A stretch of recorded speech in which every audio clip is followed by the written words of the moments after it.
검은 화요일, 한국 증시 역사상 최악의 하루로 기록된 바로 그날이죠. 대체 그날 무슨 일이 있었길래 그런 이름까지 붙었을까요?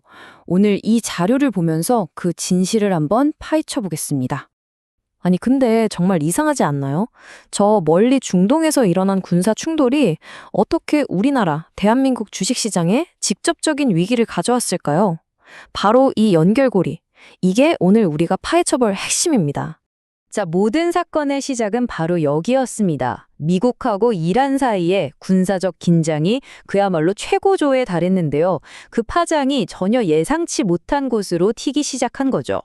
이 지정학적 사건, 그러니까 이 중동의 긴장감은요, 말 그대로 전 세계 금융시장에 충격파를 던졌습니다. 그런데 말이죠, 유독 한 시장이 다른 어느 곳보다 훨씬 더 큰 충격을 받았어요.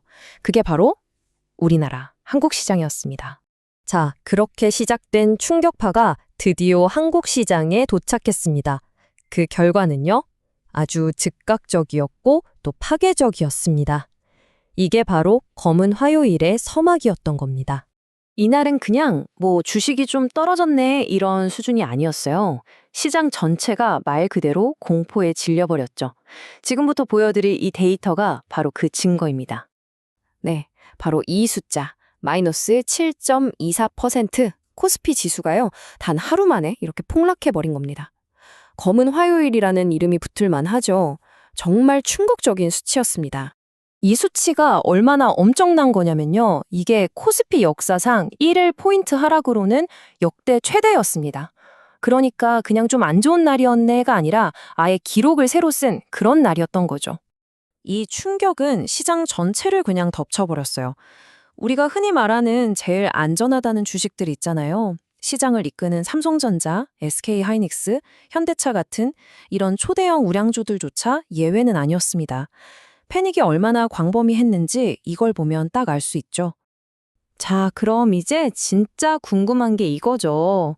도대체 왜 다른 나라도 아니고 유독 한국 시장이 이렇게까지 심하게 얻어맞았던 걸까요?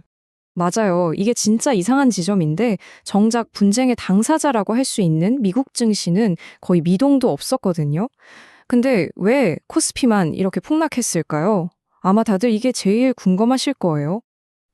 그 해답의 첫 번째 열쇠는 바로 에너지에 있습니다. 보시다시피 미국은 에너지를 스스로 만들어낼 수 있는 나라지만 우리나라는 경제 자체가 중동에서 들어오는 원유에 절대적으로 의존하고 있잖아요.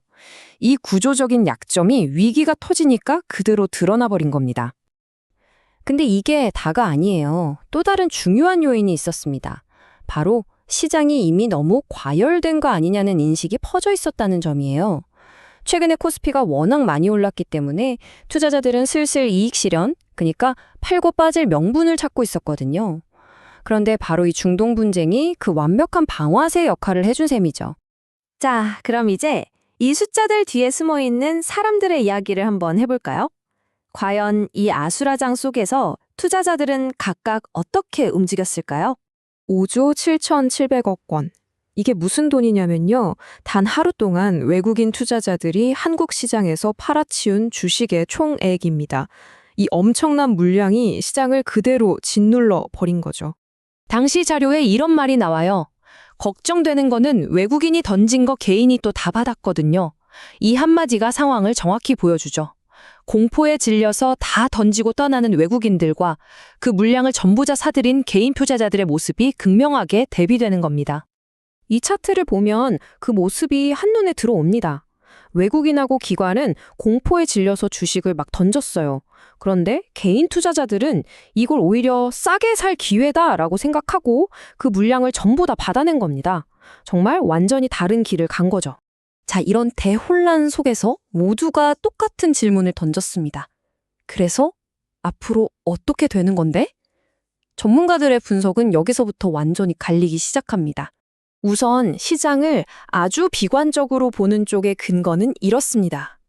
만약에 이 전쟁이 길어지고 세계 원유 수송의 핵심 길목인 호르무즈 해협이 막혀버린다? 그럼 이건 전 세계적인 에너지 대란으로 번질 수 있다. 이런 최악의 시나리오를 걱정한 거죠. 하지만 반대 의견도 만만치 않았어요. 이건 단기적인 전쟁 리스크일 뿐이다라는 거죠. 특히 선거를 앞둔 미국 대통령이 자기 나라 증시가 망가지는 걸 가만히 보고만 있지는 않을 거라는 꽤 합리적인 관측도 나왔고요.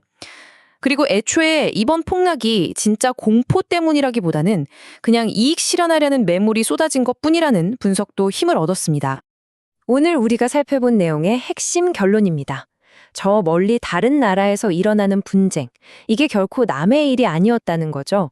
오히려 이 사건은 한국 경제의 가장 근본적인 약점, 바로 이 에너지 의존도가 얼마나 치명적인 위험이 될 수 있는지를 모두에게 아주 똑똑히 보여줬습니다. 자, 오늘의 이야기는 이 질문으로 한번 마무리해볼까 합니다.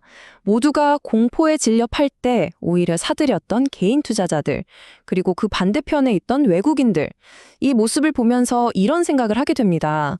이렇게 변동성이 큰 시장에서 우리를 움직이는 더 큰 위험은 과연 공포일까요? 아니면 탐욕일까요? 여러분은 어떻게 생각하시나요?